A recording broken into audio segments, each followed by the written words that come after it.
আহা, বদনসিব তখন এমন হয়ে যায় কোনো নেক কাজ তার কাছে আর মনে পড়ে না, কোনো গুনাহ থেকে বেঁচে থাকার আর তৌফিক হয় না। ওই জীবন তখন লানতের জীবন হয়। ওই জীবন তখন বাইসিরিয়াল শয়তান তাকে তার গোলাম বানায়, একটার পর একটা গুনাহ।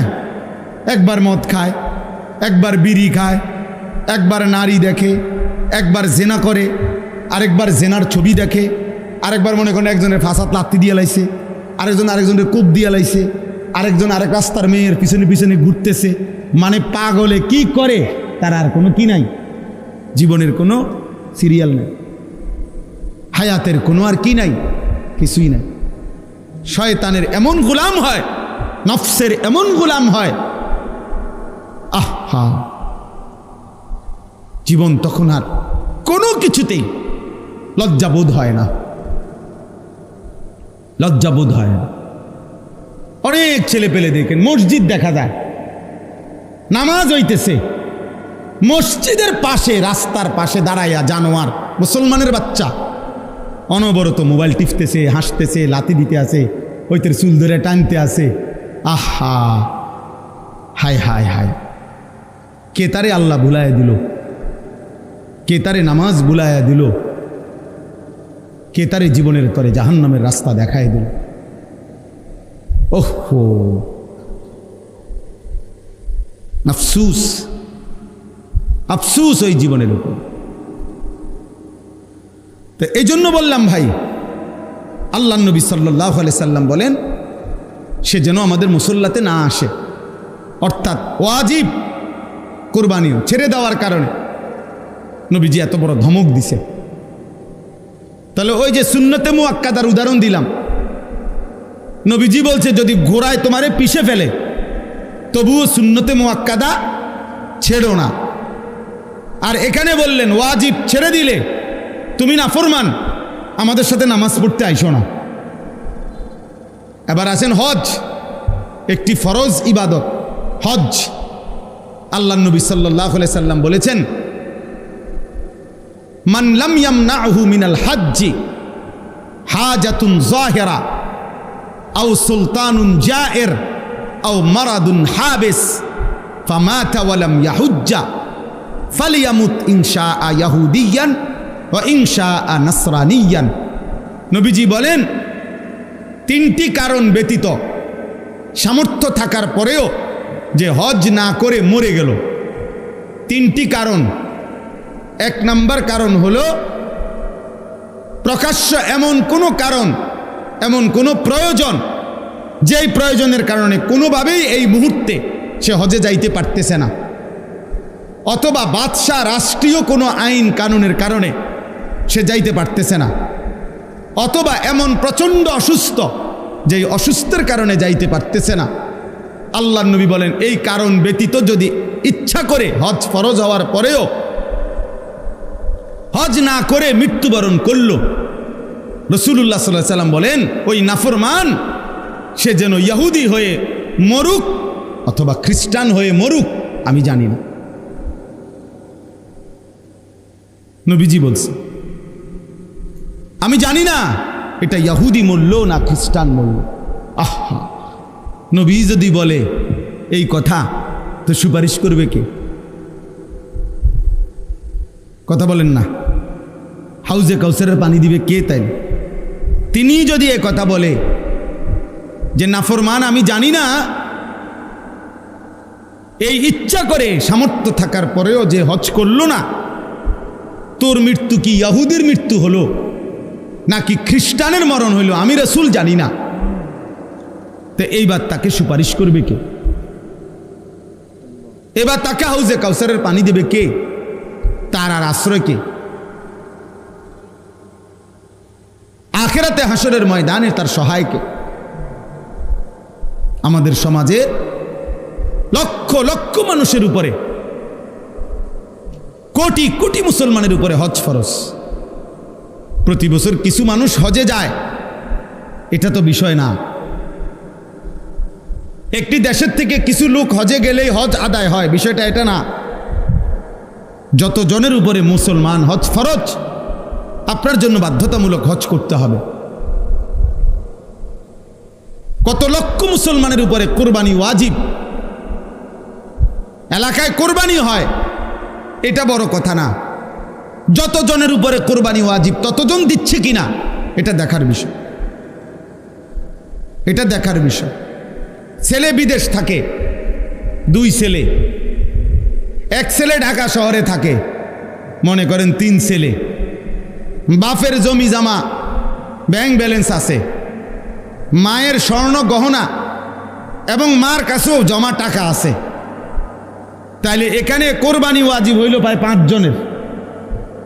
ছেলে 3 জন, বাপ 1 জন, মা 1 জন, 3 ফুতে মিল্লা বিদেশতে টাকা পাঠাইছে, বাড়িতে আব্বার নামে বা মার নামে অথবা আব্বা মা 2 জনের নামে কোরবানি দিছে, দিয়া গোস্ত বাগ করে সবার ঘরে ঘরে বন্টন করে দিয়ে দিছে, ফুত সবার ঘরে ঘরে কোরবানি আদায় হয়ে গেছে।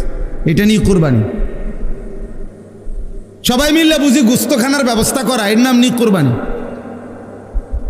তাইলে কোরবানি তো গোস্ত খাওয়া না, কোরবানি তো একটি ওয়াজিব আদায় করা। গোস্ত তো আমরা সারাবো, গরুর গোস্ত তো পৃথিবীর কোনো আশ্চর্য বস্তু না যে এটা কোরবানির দিন ছাড়া আর কেউ মানুষ দেখে না। ছাগলের গোস্ত তো আশ্চর্য কিছু না, এটা তো গতানুগতিক একটি আমল, চলতেছে এই গোস্ত খাওয়া। তাহলে কোরবানিটা কি? কোরবানি আল্লাহ তাআলার ইবাদত, কোরবানি ওয়াজিব আমল। নবীজি বলছে কোরবানির প্রাণী কোরবানির দিন যখন রক্ত মাটিতে পড়ে, তাহলে গলার কাছ থেকে রক্ত মাটিতে পড়তে 1 মিনিটও লাগে না, 30 সেকেন্ডও লাগে না। ওয়া ইন্নাদ দামা লা ইয়াকাউ মিনাল্লাহি বিমাকানিন ক্বাবলা আন ইয়াকা মিনাল আরদ। নবীজি বলেন কোরবানির দিন কোরবানির প্রাণীর রক্ত জমিনে পড়বার আগে আগেই আল্লাহ তাআলার আরশে মালিকের কাছে পৌঁছে যায়। এই জন্য কোরবান শব্দের অর্থ কি? নৈকট্য হাসিল করা। বান্দা এই পশু জবাইয়ের মাধ্যমে 30 সেকেন্ডে 20 সেকেন্ডে রক্ত মাটিতে পড়বার আগেই আল্লাহর কোরব, আল্লাহর নৈকট্য হাসিল করে ফেলে। এই জন্য এই ইবাদতটাকে কোরবান বলে, এই জন্য বলে কোরবান। তাহলে এটা দেখতে যদিও মনে হয় এক শরীক কোরবানি, দেখতে যদিও মনে হয় একটা ছাগল জবাই, কিন্তু খোদার কসম এর অন্তর্নিহিত মর্মার্থ অনেক গভীর, অনেক গভীর, অনেক গভীর। নবীজি সাল্লাল্লাহু আলাইহি ওয়াসাল্লাম বলেন মা আমিলা আদমিয়ুন মিন আমালি ইয়াউমিন নাহার আহাব্বা ইলাল্লাহ মিন ইহরাকিদ দাম। কোরবানির দিন সমস্ত ইমানদাররা যত আমল করে তন্মধ্যে সর্বশ্রেষ্ঠ আল্লাহর প্রিয় আমল এই প্রাণী জবাই করা, এই প্রাণীটা জবাই। কোরআনে আল্লাহ বলছেন ওয়ায়াযকুরুসমাল্লাহি ফি আইয়ামিম মা'লুমাতিন আলা মা রাযাকাহুম মিন বাহিমাতিল আনআম। আল্লাহ বলেন কোরবানির দিন নির্দিষ্ট এই সময়ে ওই প্রাণীটাকে যখন জবাই করে, ওই সময়ে যে আমার আল্লাহ বলে, আমার নাম বলে, আল্লাহু আকবার বলে যে চিৎকার দেয় বান্দা সবাই, এই আমার নামের চিৎকার, আমার আওয়াজ, আমার জিকির আমি আল্লাহ এইটা শুনবার জন্যই কোরবানির হুকুম দান করেছি। তাহলে কোরবানির মধ্যে বান্দা আল্লাহর খুব দ্রুত গতিতে 20 সেকেন্ডেই 10 সেকেন্ডেই আল্লাহর নৈকট্য হাসিল করে। কোরবানির মাধ্যমে বান্দা আল্লাহর স্মরণ, আল্লাহর জিকির, আল্লাহর নাম বুলন্দ করে, আল্লাহু আকবারের ধ্বনিতে কাঁপায়া ওঠে, কাঁপায়া ওঠে। সেদিন শনিবার দিন, এই শনিবারে সর্বশেষ শনিবার দিন ফজরের নামাজ পড়ে পাকিস্তানের সেনাবাহিনী রাত্রিবেলা শুক্রবারের ভোর রাত্রে আবারও ইন্ডিয়া যখন আক্রমণ করছে, ফজরের নামাজ পড়ে নারায়ে তাকবীর আল্লাহু আকবার বলে পাকিস্তান সেনাবাহিনী চূড়ান্ত আক্রমণ করছে। যখন 3 ঘন্টার ব্যবধানে বেঈমান মাথা নত করে পরাজয় স্বীকার করতে বাধ্য হয়েছে। ইন্ডিয়ার বেঈমান কাপুরুষ বুজদিল, এটা প্রমাণ হয়ে গেছে পৃথিবীতে। যে ইমানদারি শক্তিশালী, মুমিন শক্তিশালী, মুমিন শক্তিশালী। আল্লাহু আকবার, আল্লাহর নাম বুলন্দ করা, আল্লাহর নাম জিন্দা করা। আমার দিল বলে ফজরের নামাজের পরে ওই মানুষগুলো যখন, ওই সেনাবাহিনী যখন আল্লাহু আকবার বলছে, আমার মনে হয় আমার মালিকের আরশে আজিম খুশি হয়ে গেছে, তো আল্লাহ তাআলা তৎক্ষণাৎ বিজয় দান করছে। তাকবীর আল্লাহর বড় পছন্দ, আল্লাহু আকবার আল্লাহর বড় পছন্দ।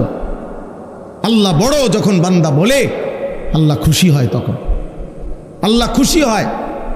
এজন্য প্রিয় যুবক, মনে রাখো ভাইয়া, আগামীর পৃথিবীতে ঈমান আর কুফরের যুদ্ধ আরো বাড়বে। ইসরায়েল আর ফিলিস্তিনের যুদ্ধ না, ঈমান আর কুফরের যুদ্ধ। ভারত আর পাকিস্তানের যুদ্ধ না, ঈমান আর কুফরের যুদ্ধ। আরাকান আর বার্মার যুদ্ধ না, ঈমান আর কুফরের যুদ্ধ। কাশ্মীর এবং ভারতের যুদ্ধ না, ঈমান আর কুফরের যুদ্ধ। আর ইনশাআল্লাহ মুমিন ঈমানদার আল্লাহর কালেমা বুলন্দ করবে যারা, কালেমার জন্য লড়বে যারা, নিশ্চিত আল্লাহ আজ কিংবা কাল তাদেরকে বিজয় দেবেই দেবে ইনশাআল্লাহ। এজন্য মনে রাখো, তোমরা যারা নামাজ পড়ো না, চরিত্রহীন যুবক, নারীর কাছে, ছবির কাছে, নর্তকীর কাছে, উলঙ্গ দৃশ্যের কাছে, এই বেঈমানের সাজগোজ, চুলের ফ্যাশন, আহা হেরে গেলা কাপুরুষ, তোরে দিয়ে আগামীর পৃথিবীতে ঈমানের যুদ্ধে কোনো কাজ হবে না। মনে রাখে, বাতে খাইবা আর ঘুমে যাইবা আর বেডি চাইবা আর উলঙ্গ দৃশ্য দেখবা। মনে রাখো আব্বা, মুমিন যারা, জানবাজ মুজাহিদ যারা, তারা ঠিকই যুদ্ধ করবে, আর তুমি তখন নাফরমানি আর অসভ্যতার মধ্যেই ডুবে থাকবে। এজন্য যদি বুঝ থাকে, দিমাগ থাকে, তো ফিরে আসো। একজন হইলে একজন, দুইজন হইলে দুইজন, এটা জরুরি আমাদের জন্য, এটা জরুরি, এটা আমাদের জন্য বাধ্যতামূলক, আমাদের জন্য এটা জরুরি। আল্লাহ তাআলা আমাদেরকে হিম্মত দান করেন। যুবক ছেলেদের কাছে আমার এটা অনুরোধ, নওজোয়ান, তোমরা যদি অব্যাহত গুনাহ নাফরমানির মধ্যে ডুবে থাকো, তাহলে আগামীর ইসলামের জন্য লড়বে কে? সারাদিনে যদি এক ওয়াক্ত নামাজ পড়তে তোমাদের মন না চায়, প্রিয় ভাই, আল্লাহকে সেজদা দিবে কে? তাইলে নবী সাল্লাল্লাহু আলাইহি সাল্লামের 23 বছরের চোখের পানি, রক্ত ঝরা দিন এই জমিনে বাস্তবায়ন করবে কে? তাহলে আমি এজন্য অনুরোধ করছি, আমরা প্রত্যেকে ইনশাআল্লাহ আল্লাহর দিকে ফিরতে চেষ্টা করি। আল্লাহর দিকেই ফেরা দরকার আমাদের। ছেলেরা, আমি তোমাদের কাছে অনুরোধ, বাবা, তোমাদের যাদের চুল বেঈমানের মতো, তোমরা এই চুল সমান করো।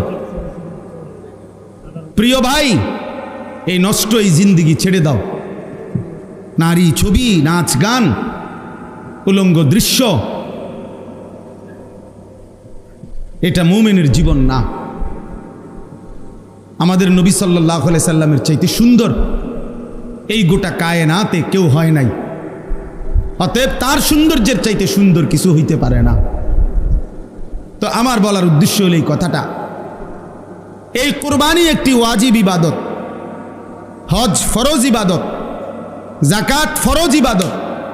তাহলে ফরজ, ওয়াজিব এবং সুন্নতে মুআক্কাদার মধ্যে মুমিন ঘাটতি করতে পারে না, ঘাটতি করার কোনো অনুমতি নাই। এই জন্য এই আয়াতের আলোকে এই প্রথম কথা, এটা প্রত্যেকের কাছে আমার অনুরোধ, যারাই বুঝেন, না বুঝলে নাই, আমার বলা আমি বললাম, প্রত্যেক উপার্জনকারী যিনি টাকা রোজগার করেন, বিদেশে থাইকা হোক, দেশে থাইকা হোক, বিবাহিত হোক, অবিবাহিত হোক, একসাথে সংসার হোক, ভিন্ন ভিন্ন সংসার হোক, প্রত্যেকের কাছে অনুরোধ হলো, বাবা, ভাই এবং মহিলাও, যাদের কাছে, যে সমস্ত মহিলাদের কাছে স্বর্ণ অলংকার আছে এবং কিছু জমা টাকা আছে, মনে করেন 1 বড়ি 1.5 বড়ি স্বর্ণ আছে, 5-10 হাজার টাকা আছে জমা। এই মহিলারাও এবং পুরুষরাও, বিবাহিত যুবক, অবিবাহিত যুবক, নারী পুরুষ, যিনি রোজগার করেন, আকেল বালেগ, তাদের উচিত একজন আলেমে দ্বীনের কাছে, একজন মুত্তাকি আলেমের কাছে জিজ্ঞাসা করা যে হুজুর, আমার এই সম্পত্তি, আমার জমি আছে মোট এদ্দুর, আমার ব্যাংকে জমা আছে এত, আমার ঘর বাড়ি মিল্লা, আমার ব্যাংক ব্যালেন্স এই টাকাটা আছে, এই আছে, এই আমনে আমারে হিসাব কইরা বলে দেন আমার উপরে জাকাত ফরজ কিনা, আমার উপরে হজ ফরজ কিনা, আমার উপরে কুরবানি ওয়াজিব কিনা। প্রত্যেকেই যদি একজন একজন যার যার সুবিধা মতো একজন আলেমে দ্বীনের কাছে জেনে নেন, আপনার জন্য সহজ। আমি বুঝি নাই, আমরা গ্রামের মানুষ, হুজুর আমরা কোনো রকম দিন আইনা দিনকে আমরা এত ফেস করলে হবনি, এই সমস্ত বাটফারি কথা, সিটারি কথা, এগুলো বললে হবে না। আপনি বুঝেন না, গ্রামের 14 গোষ্ঠীর যত ফ্যাঁস আপনি সব বুঝেন। চা দোকানে বুড়া বেটার গপ শুনলে মনে হয় যেন বেটা গোটা পৃথিবী চালায়। হ্যাঁ, এমন লম্বা লম্বা কথা কয় যেন গোটা বিশ্ব বুদ্ধি হেবড়া। উনি বলে বুঝে না, আখেরাতের বেলায় আসলে কিচ্ছু বুঝে না। আর গ্রামের যত গন্ডগোল করা দরকার সব উনি বুঝে। তাইলে আপনি বুঝেন না কি? আবার আপনি বুঝেন না তো বুঝে নিবেন, জানেন না তো জেনে নিবেন। আল্লাহর এই জমিনে মানুষের দ্বীনি রাহনুমাই, দ্বীনি পথ প্রদর্শনের জন্য সর্বযুগে আল্লাহর কুদরতি নিজাম, এটা কোরআনে আছে।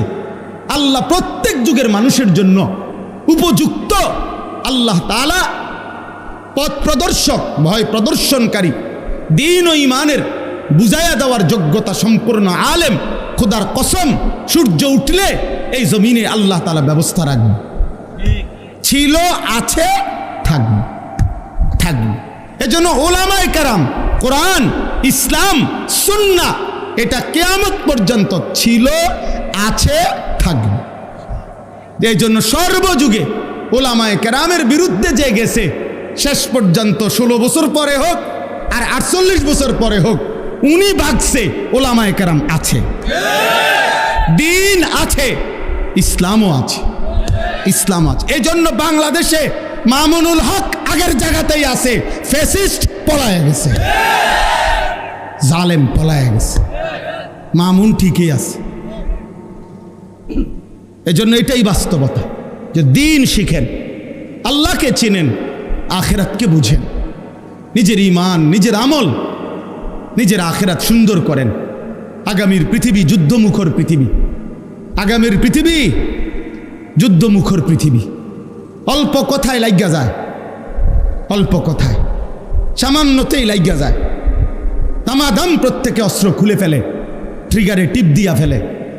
অর্থাৎ এই সময়ে হিম্মত, ঈমান, মহান আল্লাহর সাথে সম্পর্ক ছাড়া মুমিনের বিজয় আসবে না।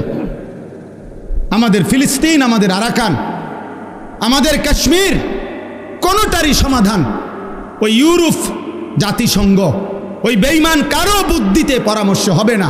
আমাদের আল্লাহই আমাদের সমাধান, আমাদের রক্ত, আমাদের শাহাদাত, আমাদের জিহাদ, এটাই সমাধান ইনশাআল্লাহ।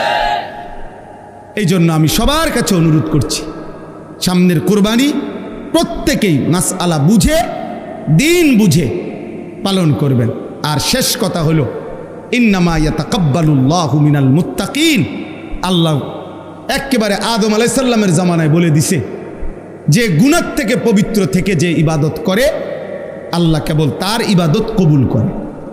এজন্য যাকাত, হজ, কোরবানি, নামাজ, রোজা, সাদাকা, জিকির, তেলাওয়াত, সব কিছু বান্দার যেই কোনো নেক আমল আল্লাহর কাছে যদি কবুল হইতে হয়, তাইলে গুনাহমুক্ত হইতে হবে, হারাম থেকে মুক্ত হইতে হবে, গুনাহ থেকে মুক্ত হইতে হবে।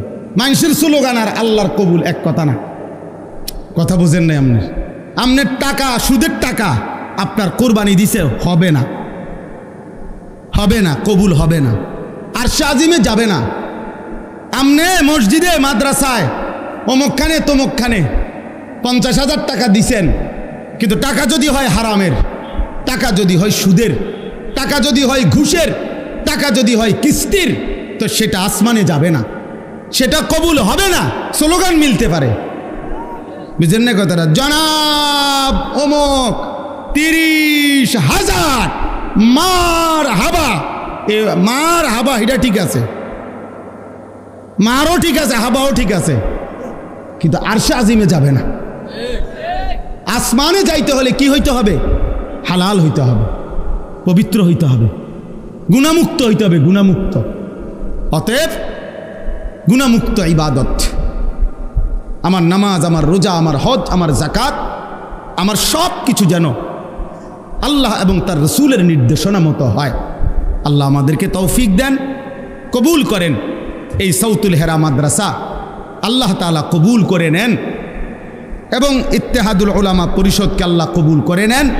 এখানে অনেক শ্রদ্ধেয় ব্যক্তিবর্গ এসেছেন, এলাকার ওলামায়ে কেরাম এসেছেন, সর্বস্তরের যারা আসছেন, যুবক ভাই, আবারও বলছি তোমাদের কাছে আমার শেষ অনুরোধ, ভাইয়া নামাজ পড়ো, প্রিয় ভাই নামাজ পড়ো, ফজরের নামাজ পড়ো, ফজরের নামাজ।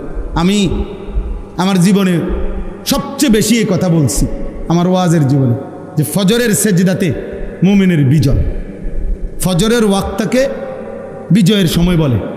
এই জন্য এই শনিবার দিন ওইটা আবার প্রমাণিত হয়েছে। পাকিস্তান এই শেষ আক্রমণ করছে ফজরের নামাজের পর, আপনি খবর শুনেন, সব খবরে আসছে এই কথা। শনিবার দিন শেষ ফজরের নামাজের সালাম ফিরেই নারে তাকবীর আল্লাহু আকবার বলে আক্রমণ করছে। পরবর্তী 3 থেকে 4 ঘন্টার মধ্যে বুড়া আব্বা ফোন দিছে, থামো। বুঝেন নাই? আমেরিকার বুড়া বেঈমান ফোন করে দিছে, থামো থামো থামো, পারতা না, পারতা না, হ্যাঁ পারতা না, তাই মেলাও। এইবার ভারতে গিয়ে বে বে, হ্যাঁ গত 15 বছর তো আমরা শুনছিলাম অনেক কিছু, অনেক নাকি শক্তিশালী। এইবার তো প্রমাণিত হয়েছে যে বেঈমানের শক্তি কলিজার মধ্যে বলতে কিচ্ছু নাই। এজন্য ইনশাআল্লাহ বাংলাদেশের জমিন থেকে আমরা বলি, আমার দেশের নওজওয়ানরাও লাগলে এইবার আর তোমরাও পারবা না ইনশাআল্লাহ। দেশ আমার